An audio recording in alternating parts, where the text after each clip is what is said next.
لیکن آپ یہ دیکھیے کہ نبی کریم صلی اللہ تعالیٰ علیہ وسلم کا یہ تدبر ہے کہ ایک اصول ہمیشہ کے لیے وضع فرما دیا، افضل الاعمال الحب فی اللہ والبغض فی اللہ، کہ بہترین عمل یہ ہے کہ کسی سے دوستی رکھو تو اللہ کے لیے اور دشمنی رکھو تو اللہ کے لیے. اور دشمنی کا مطلب یہ ہرگز نہیں لینا چاہیے کہ کسی کو جان سے مار دیا جائے، بلکہ دشمنی اس طرح بھی رکھی جا سکتی ہے کہ اس کی چالوں سے ہوشیار رہیں، اپنے دل میں اسے برا سمجھیں اور اپنے دفاع کی کوشش کریں. تو اتنی سی بات سے بھی بات بنتی ہے،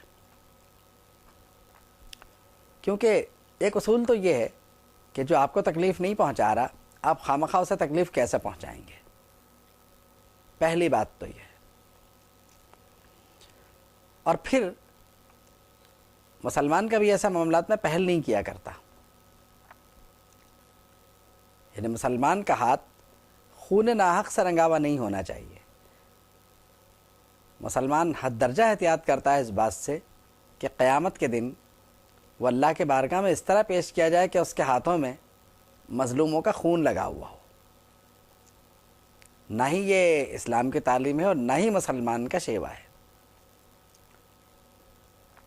بات یہ ہے کہ جو یہ کرتے ہیں اس کا مطلب کہ ان تک اسلام کا پیغام پہنچا ہی نہیں، کیونکہ اللہ کے لیے دوستی اور اللہ کے لیے دشمنی کا فلسفہ یہ تو صحیح معنی میں اولیاء کرام کو پتہ ہے. آپ سوچئے کہ ہندوستان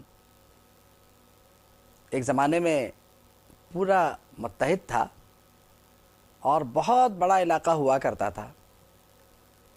اس زمانے میں بھی وہاں ایک طرح سے آپ سمجھ لیں کہ مسلمانوں کی اقلیت تھی. اب مسلمانوں نے اقلیت میں ہونے کے باوجود، میں حکومت کی بات نہیں کر رہا،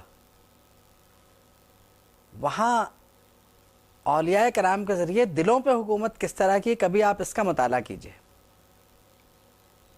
کہ حضرت خواجہ معین الدین چشتی رحمۃ اللہ تعالی علیہ آج مسلم غیر مسلم سب ان کے مزار پر حاضری دیتے ہیں. اس کی وجہ کیا ہے؟ کیا خواجہ صاحب نے کبھی یہ اعلان کر دیا کہ میں حکمراں ہوں، میری حکومت مان لو؟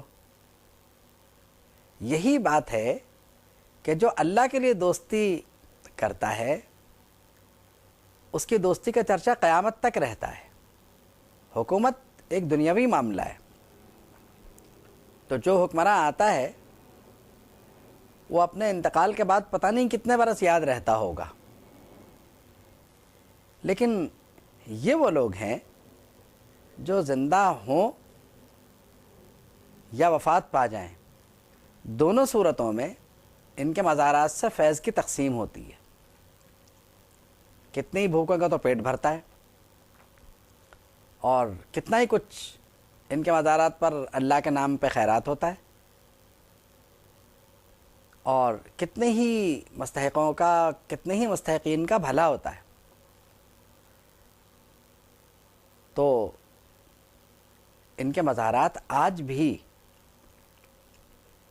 اس بات کی عکاسی کر رہے ہیں اور ہمیں دعوت دے رہے ہیں اس بات کی کہ دیکھو اللہ کی خاطر دوستی کرنے والے ایسے ہوتے ہیں. اللہ کے خاطر خلق سے محبت کرنا بہت ضروری ہے، کیونکہ حدیث شریف میں آتا ہے الخلق عیال اللہ، کہ مخلوق اللہ کا کنبہ ہے.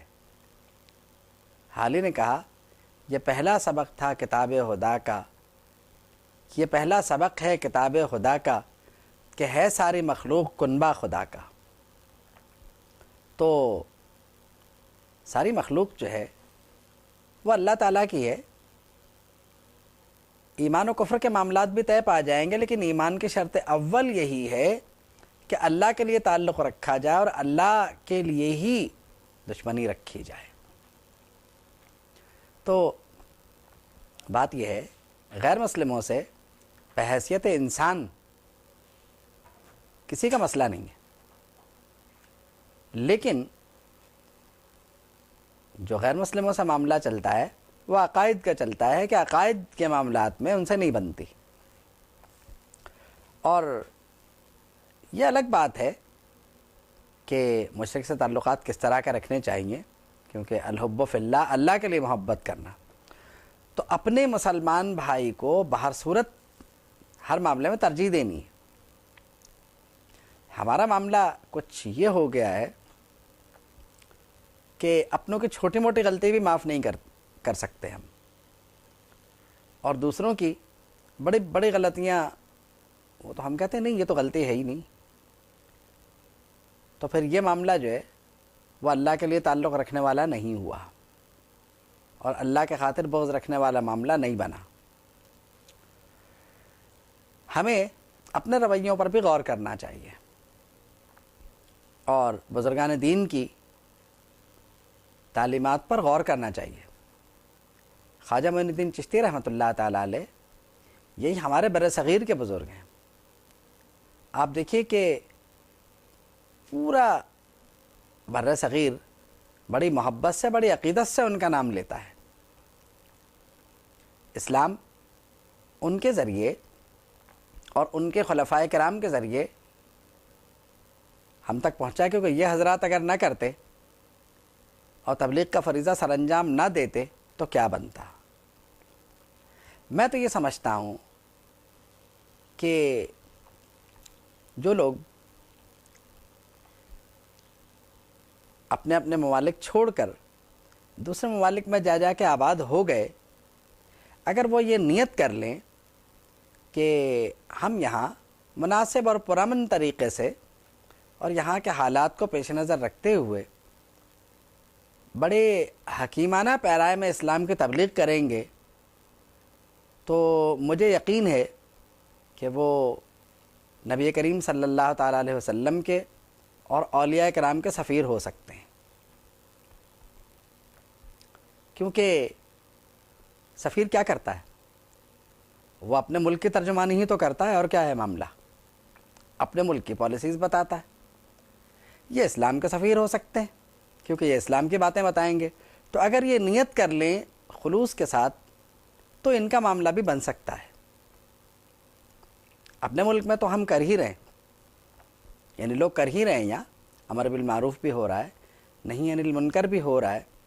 لیکن اگر باہر بھی ایسا ہو جائے کہ جو مختلف ممالک سے گئے ہیں وہ اولیاء کرام کی تقلید کرتے ہوئے، بلکہ صحابہ رضی اللہ تعالیٰ عنہم کی تقلید کرتے ہوئے یہ نیت کر لیں کہ ہم اسلام کی تبلیغ کریں گے، تو اللہ کے ذات سے امید ہے کہ دنیا اور آخرت دونوں ہی ان کی بہتر ہوں گی.